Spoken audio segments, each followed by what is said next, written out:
What's up guys, welcome to your 17th Android tutorial for the new Boston. And what we're going to do in this tutorial is basically set up some music and set up some sound for our application, because when there's music everything gets crazy. People start dancing, there's a riot in the street, and before you know it you're like, Grandma, put your clothes back on, please. So man, maybe we shouldn't add sound to our splash activity, but we're going to do it anyways. Basically, before we get started, I want to make sure you guys have a sound or MP3 clip within your RAR folder. Now, you want to use most likely MP3 or .ogg, and again, make sure it's lowercase, otherwise it's going to give you guys problems. So what we're going to do is set up the sound variable, or the sound object for the most part, and run it and play it for the most part. But before we get into that, I want to just briefly talk about the different classes we can use for music and for sounds. There's two classes that you guys are going to get familiar with when working with sound. One is called the sound pool, and the other is called MediaPlayer. Now, sound pool is used for small clips like explosions, gunshots, just 1 or 2 second clips. And MediaPlayer is used for pretty much everything else, like your background music for your game or whatever you guys are developing. So we're going to use the MediaPlayer because not only is the sound 5 seconds long, it's also simpler to set up, and I think it's an easier sound class that you guys can use to set up.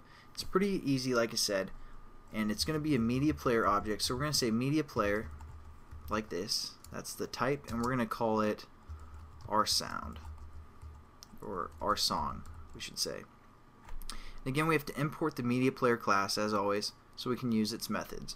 We're going to set this equal to, basically we're going to use a method from the MediaPlayer class called create. So we're going to say MediaPlayer, referring to the MediaPlayer class, and we're going to hit dot, and we have this create method. As you can see there, it takes a context within its parameters, and it takes an int, or a resource ID. Also, you can stream stuff from the internet using a URI. We'll probably get into that later, but here we go. We're going to just click this method, sets it up for us. Now the context, basically we're just going to say this, but we're going to refer to the context of this class for the most part. So we're just going to say our class name splash.this, referring to the context of this splash class.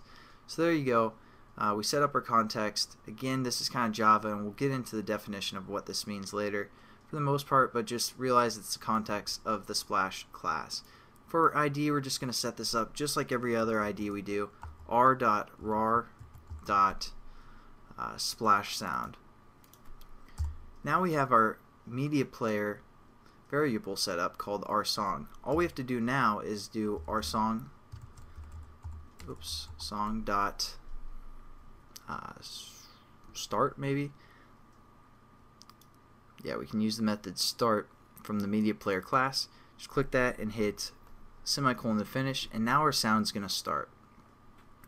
It's going to run, but let's say, for example, the sound clip's like 20 seconds long. We don't want that sound clip to carry over into our next activity. And also, guys, I'm sorry, just before I forget, you want to define this variable and start it below the set content view, just for, you know, good habit. So do that, and then we're going to start our sound, but like I said, we don't want it to carry over to the next class. So what you guys might be thinking is, before this finish method, we can say our song dot, and then we're like, oh, where's all those methods that we could use from the MediaPlayer class? What's happening is we defined our variable within the onCreate method here. So we can only, or basically this our song variable is only recognized within the onCreate method. So we can only use it within there. But to define it as a global variable for a whole class for the most part, sorry, just a variable for a whole class, we can go above our onCreate method and set up MediaPlayer and then our song. And don't define it or anything, just set up the variable and say, hey, this is going to be a MediaPlayer variable. Just kind of like we did in our other activity, we set up some variables above the onCreate method so our whole class could use it. So that's what we want to do, and then now we can use some methods on it within our onPause. But the problem is now that we're having is basically we're redefining it here, and it's still thinking of it as a local variable because we're defining it within the onCreate method. So all we're going to do is get rid of the media player right here, and now it will recognize it as a media player class or object, and they're all going to turn blue, saying that they're all pretty much the same object. So there you go, we set up our song, and now we can use it within our onPause method. So we're going to say our song. Man, it is getting too late. Shouldn't be doing any tutorials. So we're going to say our song dot and release. Now you guys can always click on some of these other methods and kind of read a little bit about them and get an idea of what they do. But we're going to use the release. Basically, this is going to kick them down that, this is basically going to release the music and just say we're done with you. So we're going to hit that and end it with a semicolon, and now our song should be released when the onPause method gets called. Let's just test our activity, make sure it works. Turn up the volume here.